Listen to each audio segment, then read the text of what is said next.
শহরের এক নামী গাড়ির লঞ্চ অনুষ্ঠানে হাজির ছিলেন অভিনেত্রী দর্শনা পুরী। সেখানেই নিজের ব্যক্তিগত অনুভূতির কথা ভাগ করে নেন তিনি।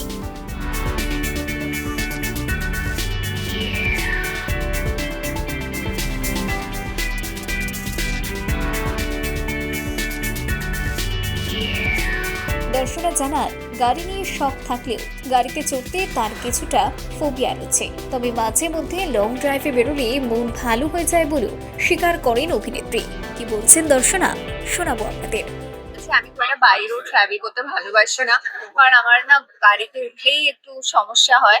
তো যদি মানে যেতেই হয় তাহলে হ্যাঁ অবশ্যই একটু ভালো ওয়েদার, ঠান্ডা ঠান্ডা শীতকাল বা বৃষ্টি হলে মনে হয় ভালো হতো। খুব শীঘ্রই হিন্দি ও বাংলায় একাধিক নতুন প্রজেক্ট আসতে চলেছে। নতুন কাজ নিয়ে তিনি আশাবাদী। দর্শকদের ভালোবাসা ও সমর্থনই তার কাছে সবচেয়ে বড় প্রাপ্তি বলে জানান দর্শনা।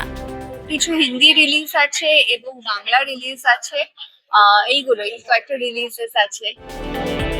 অমনি 360 নিউজ, কলকাতা।